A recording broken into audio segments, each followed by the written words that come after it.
Hi everyone, this is a bike I picked up for a fun project. It's too small for me, so I'll pass it on after. It's missing some of the original bits, and the fork is quite bent, so it will need replacing. Most of the parts are quite grotty. I'm hoping they'll polish up pretty nicely. The front wheel needs a rebuild, so the spokes, they're not too bad. A few of them are a little bit rusty, but it's more just a bit of surface discoloration than anything. So if I give them a clean up with a vapor rust and then an oil bath, they should be reusable again. The rear wheel is okay, it's just really filthy, and it has a gear cable wrapped around it. The bike also has some spray paint. I'm guessing it's covering rust. I don't know the severity of it. Hopefully it's not too bad, and then I can just rust convert it and then use hopefully a closer matching spray paint to blend it in a little bit. We are still in lockdown at the moment, so unfortunately I can't get a colour match can made up. So hopefully what I come up with is pretty close to the original paint job. Really it just needs to blend in and mask it as nicely as I can. Hopefully I find something that doesn't stick out as much as the blue that's on it at the moment.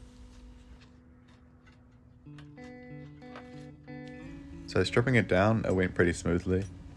Everything had a pretty decent amount of grime on it, so that prevented everything from seizing.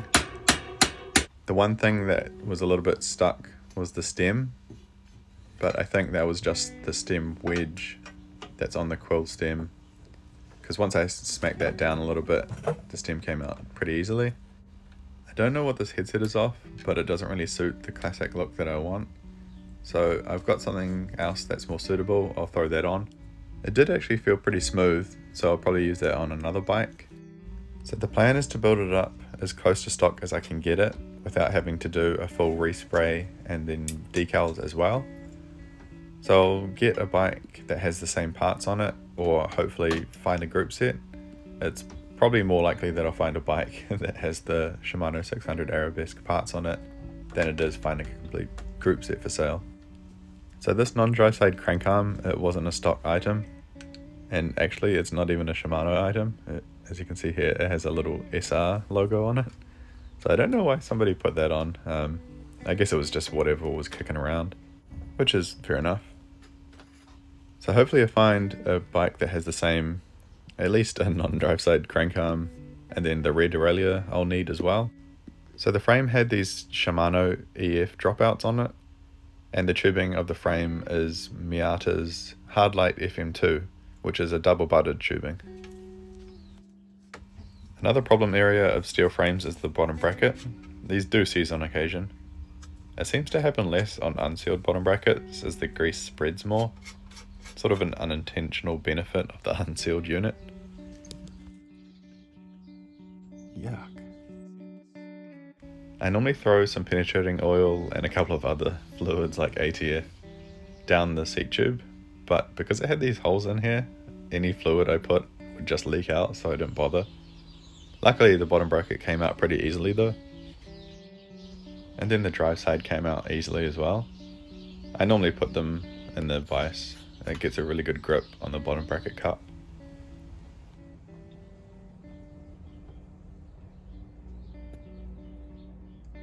Here are the components off the bike.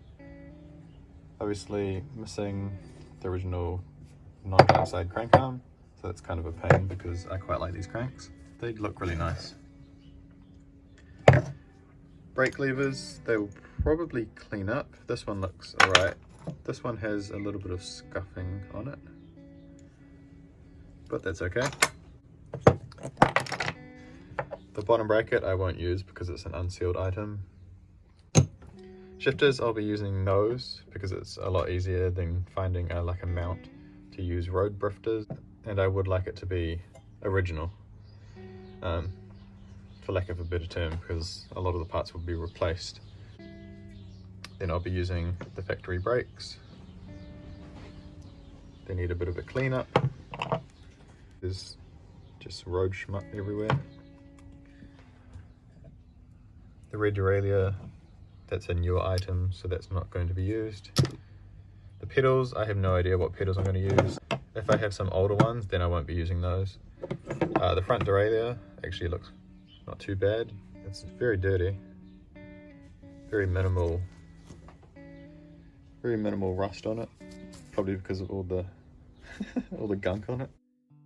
So to make up the rest of the Shimano 600 Arabesque group set, I picked up a donor bike. I couldn't find a group set alone, so I found this Healing Shogun. I'll use the parts I need, and then I have some other plans for it afterwards. It has all of the Shimano 600 parts that I'm missing from the Koga Miyata, and actually the cranks are even the same length. So I'll be taking the parts off this bike that I need, and then I'll be building it up into something else. But I don't need these original components for the build that I'm going to do. I won't really go into details of it, but basically I just need like the frame and the fork. So the parts are in pretty good condition overall. They're really grotty, especially this red derailleur. So these are the handlebars I have for it. They're nothing special, I think they're Champion branded, but they have a nice look to them. So those will suit it quite a lot better, and then I'll have a pretty standard stem to go on it as well. That will probably do for stem. It's a little bit short, but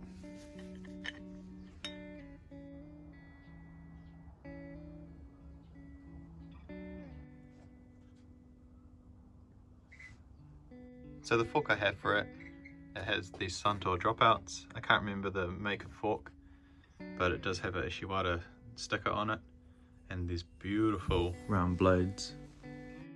It is pretty tidy already, but some autosol will definitely shine it up a bit better. It is long enough for the head tube of this frame, but the threads will need to be chased down, or I'll use a threadless top brace for it.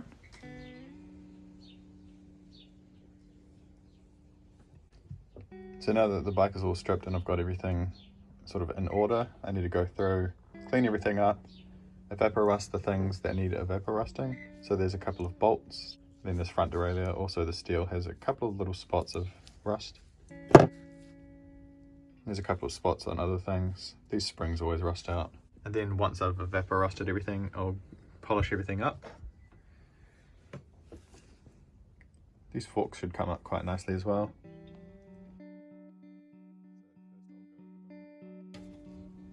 So these are the polishes that I tend to use. Autosol first, and then Brasso to finish up with a rag. Autosol I normally use with a drill attachment, and then Brasso I go over with a rag afterwards. This chainring is not the stock one, so that's the stock one you can see there. Not stock. So I don't actually know if this one is usable. It looks like it has quite a bit of wear to it. I'll take it off though, and then I'll try this one because it would be nicer to have a stock chainring. It looks nicer. So most of the parts are in the degreaser. I'm just going to let that soak for a bit and then clean them off. I'm not going to show the whole cleaning business. So this is it after the degreaser. I give a bit of a clean up and rinse and wipe after that, and then it's ready to be evapor rusted overnight.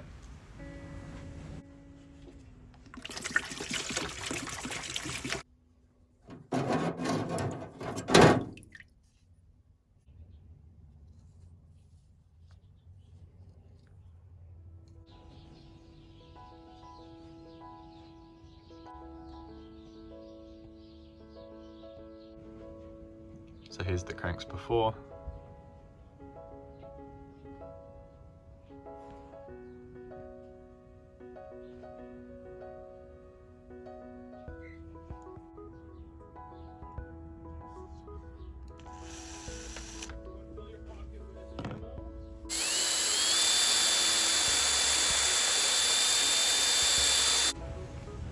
So I normally do a test of just autosol first to see if I can get out some of the scuff marks in that. So to get them out fully, you'll have to sand and cut them down past that point. But to get out some of them, you can just use like some steel wool. This is a synthetic wool. Scuff over everything and then go back over with autosol. So you can see here it's still quite dull, but along the edges it's polished up quite a bit. So that tells me that this area here still needs to be cut down further and then repolish back up. If you want to do it perfectly, you'll be sanding for a long time. So now I have to just decide whether I want it perfect or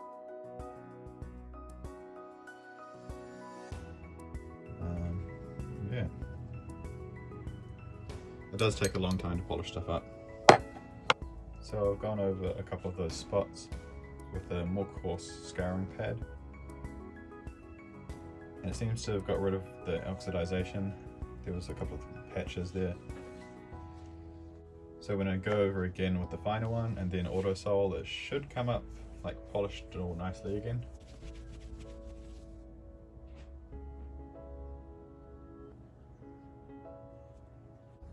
So I want to try and tackle some of the spray paint, get that off as best as I can without damaging the paint underneath.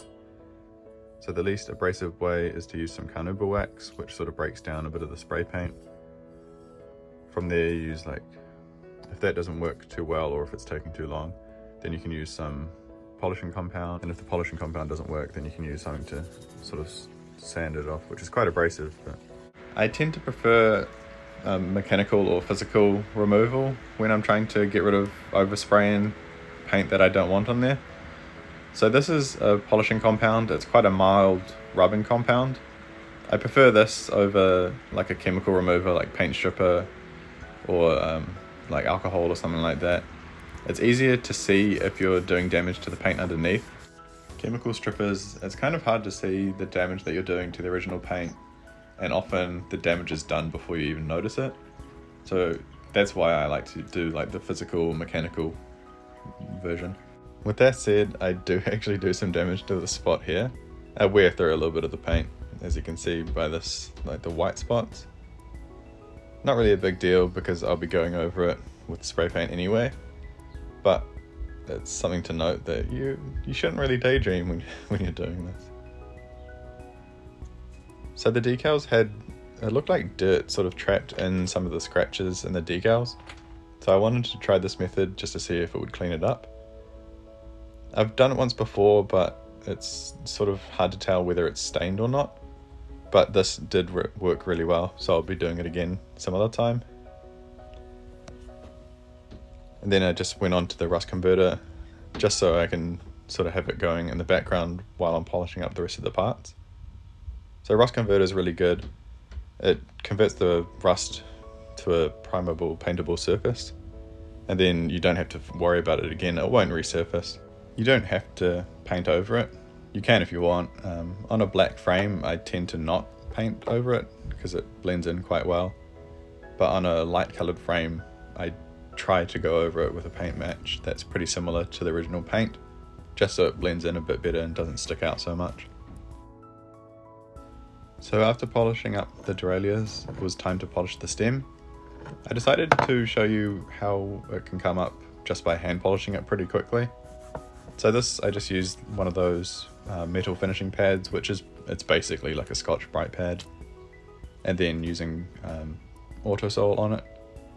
As you can see, it comes up okay.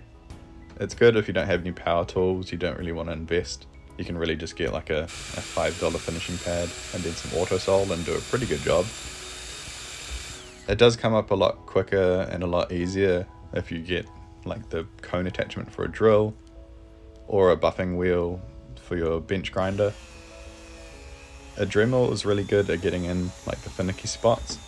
So the front derailleur especially had some spots that I couldn't get to with the drill attachment. I tend to only use the drill and the Dremel. They're pretty good for getting most of the spots. So the polish on the front derailleur here, it's mainly credited to the Dremel wool polishing pad and then some autosole. And it came up pretty nicely. So this is the rust converted spot. It turns to like this black surface, and then that's ready for paint. Another thing that needs tidying up is the front wheel. So this is the original front wheel. It's probably quite hard to tell in camera, but some of the spokes have a little bit of surface rust on them. So I'll strip it apart and then rebuild the wheel. That'll also give me a nice chance to polish up the front hub. So I start by obviously dismantling the wheel, putting the spokes in some degreaser to clean them up, and then I start tackling the hub. First off, I take off all the grime just by cleaning it up with a toothbrush, which does a really good job. It's not too harmful. And then I go over with some autosole, and the Dremel was the best tool for this because it got into some of the curves and stuff of the hub. There are soft sort of flappy bench grinder wheels for polishing, but I haven't managed to find one that I like. So I just used the drill and then the polishing attachment for the Dremel for like the smaller parts and the fiddly things. They work really well.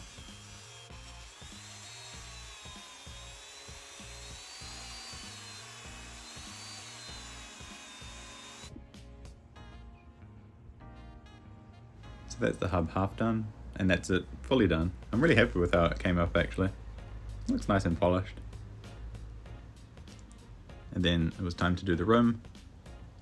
So I do re-grease the hub, obviously, as you do, but I tend to do that once the wheel's all rebuilt.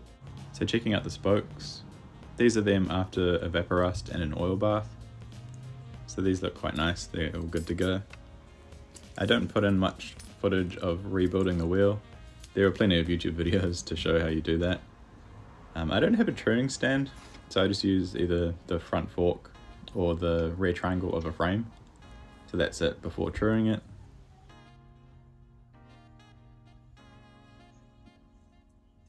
And this is it, probably about 90% of the way done. So as well as the rear wheel being quite filthy, it needs a damn good cleanup. But the spokes are actually in good condition, so it won't get a full rebuild, as in it won't be getting torn down like the front, but the rear cluster needs some work. So this is known as a uniglide cassette.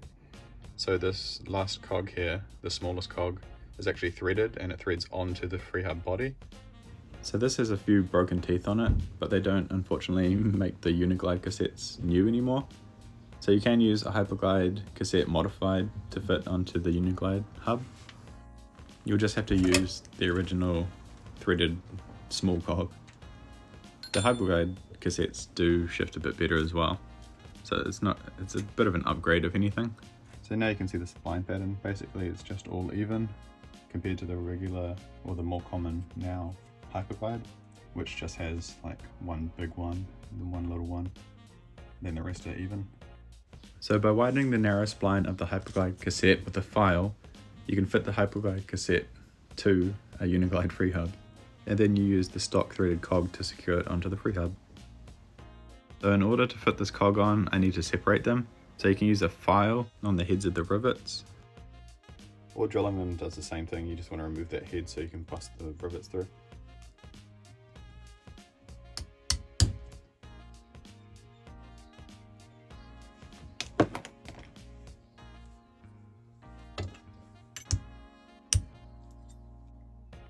But before I throw all the cogs back onto the freehub body, I disassemble it all, make sure it's all clean, all re-greased and good to go.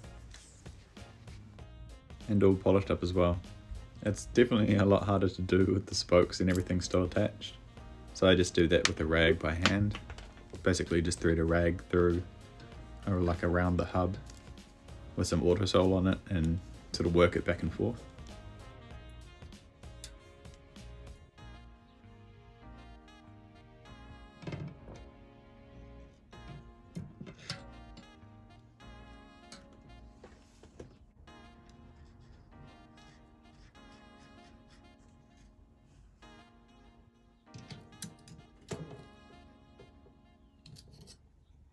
So hyperglide cogs have these marks on them. It's basically just to line up for the indexing of index shifters, but because it's going to be friction shifted, it doesn't really matter too much. It just lines up like the shift ramps that are on the cogs, but just for the sake of appearance and a little bit of OCD, I thought I'd just line them up anyway. So I just used the spacers that came with the 7-speed cassette, and then the last one in between the first and second gear I used from the 6-speed cassette hub.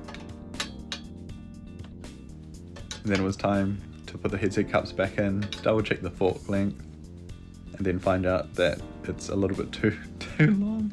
I could make up the difference with spacers, but I didn't really want to. So I decided to cut the fork down. Now, if you haven't done this before, you should probably err on the side of caution and just use a cutting guide, but I'm reckless and irresponsible, so I didn't use one. I did put a bar inside the stereo tube just to sort of keep the stereo tube from crushing in on itself because it was in a vise. I had the far side propped up, but I thought I'd hold on to it just to keep the threads in best condition as I could. And sure enough, everything threaded back on properly. Then I pulled the handlebar out of the steer tube again.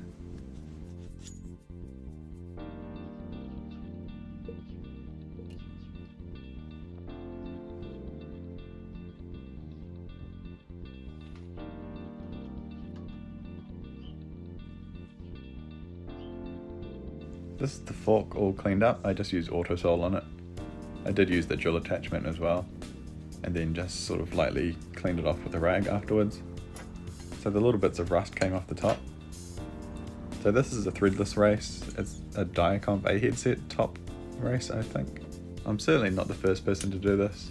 It seems to work just the same as using a threaded race. I saw this first on Hammered Scout's YouTube channel, so check him out if you haven't seen him before. There's also more information on Sheldon Brown's website. So I wanted to touch up some of those spots with spray paint. I didn't actually have any paint that would match it nicely, so I thought I'd mix a couple of the paints together. They seemed to work okay. It gave a little bit of a blue tinge to the silver. It's certainly not perfect, but it's a darn sight better than the blue that was on there to begin with.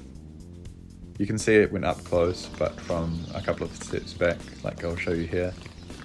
So this was it beforehand, and this is it now. So you can still see the different colour, but it looks a darn sight better than what it did. And I know that that rust isn't going to do any further damage, which is the main point of it. So with the frame all tidied up, the components all polished, it was time to start reassembling everything. So the pulley wheels, they had quite a bit of sludge on them, but they cleaned up nicely and they didn't have too much wear on the teeth. So back together it all went. This rear derailleur looks really nice. Pulley wheels feel good. I really like the look of these cranks. The ones that I had before, they were missing one of the 1-key release systems. It was on the non-drive side, so it wasn't really a big deal, but they definitely look a little bit nicer with them.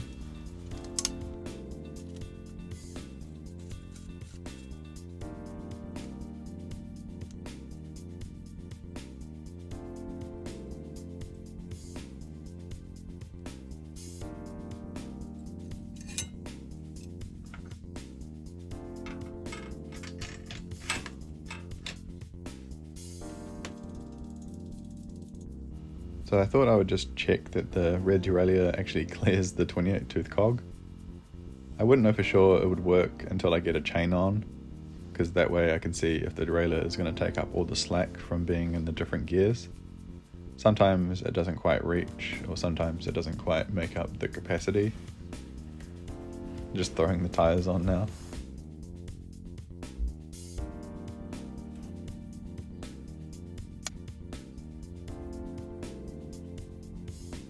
And now it's actually time for the reassembly. It's normally pretty downhill from here, especially with friction shifting, so you don't really have to set up any indexing. So really you just set like the limit screws, and then the indexing is through your fingers. So it's nice and simple.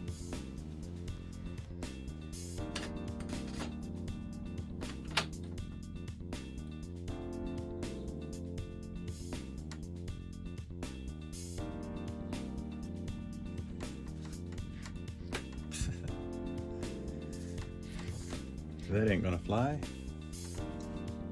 I figured a 28 would probably be too big. We'll just see where it's... So yeah, the 28 was definitely way too big. It hit pretty much everywhere that it could. It was hitting the fork crown and the brakes in a couple of spots. So I thought I might as well check the rear as well. It looked like it had plenty of room, which it did. I came sort of close in the rear chainstays, but nothing to be concerned of. So I threw a 23C on the front and thought I'll be done with it.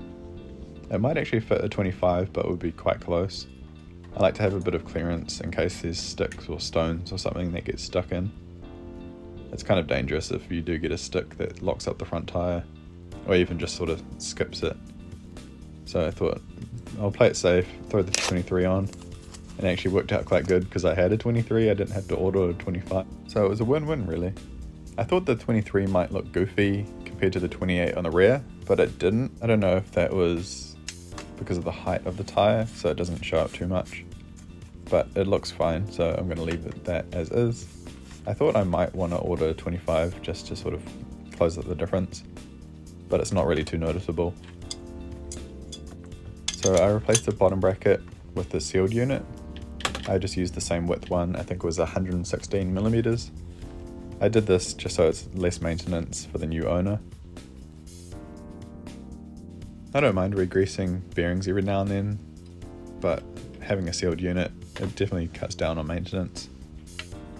The unsealed units tend to be a little bit stronger because they have bigger ball bearings, but it doesn't really outweigh it for some people, so that's why I try and go sealed if I can have the option.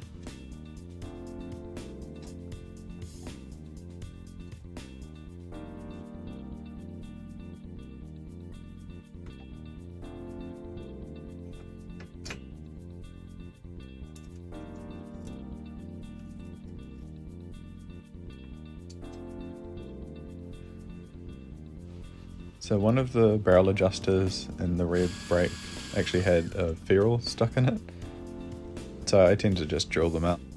They stick out a bit much because they're a bit too big, so I'll try those. It might sort of blend in.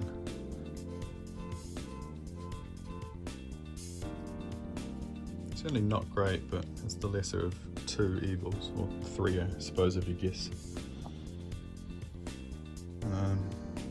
Those are an old BMX pedal. They're really nice, I just don't want to put them on this. It's KKT FMX pedal. I'm going to throw the chain and the cables on and all the brake pads. Then the last thing to do is polish the seat post.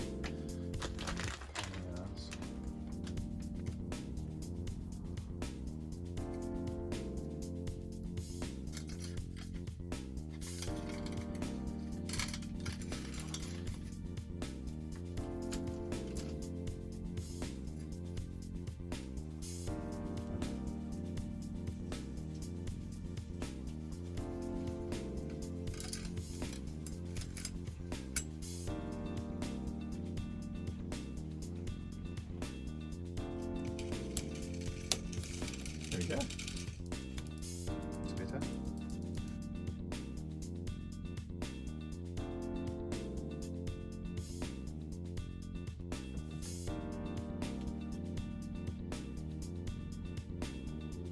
That's about even. There we go.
Very good.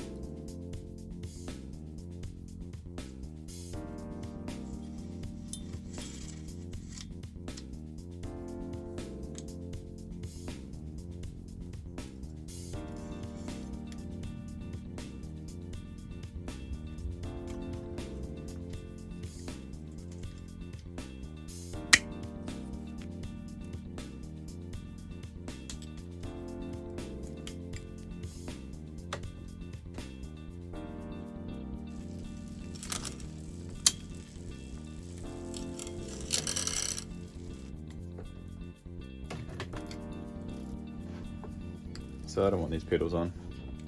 So I have these are sort of newer Walgo pedals, 2 cages and some nice old straps.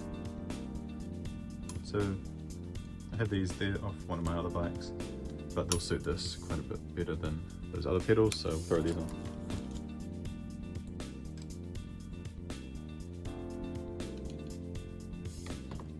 Looks like I'm gonna have to move the straps.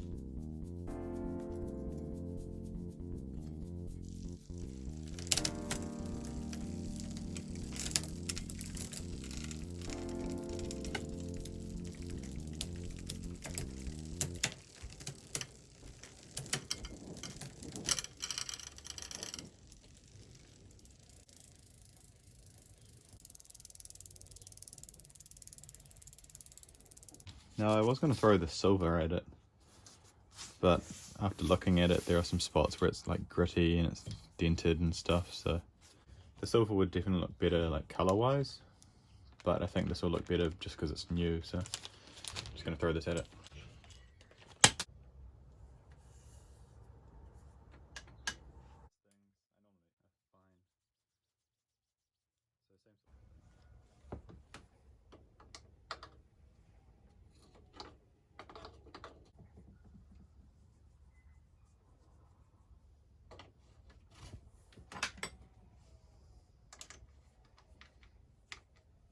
And then for seats, I couldn't really decide, so I'm just going to throw a turbo on it for the time being, and then figure that out later on.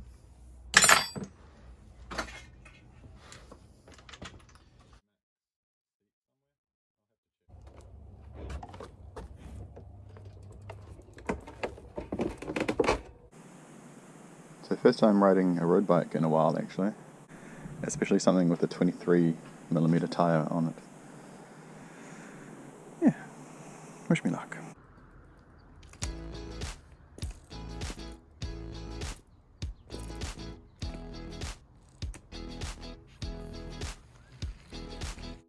So straight off the rip, the steering feels pretty nice. The fork is a little bit shallower than the original one. It was good to see that it didn't cause any issues. And first time using down tube shifters in a while.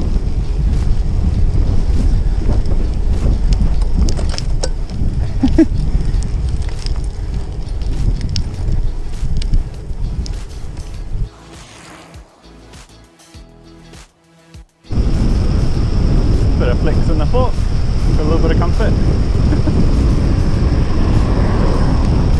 Don't know what's going on up here. No idea. As a shark, I smell weed. He's stuck. Why are you stuck?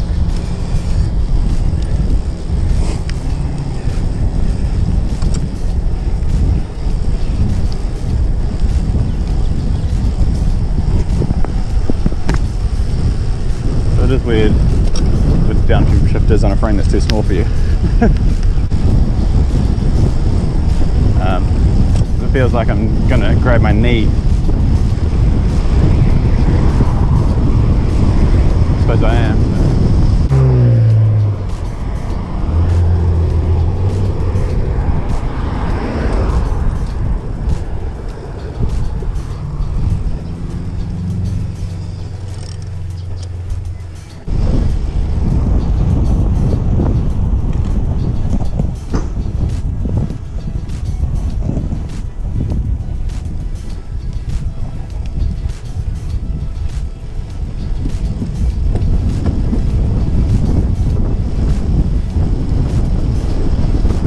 Overall it rode nicely.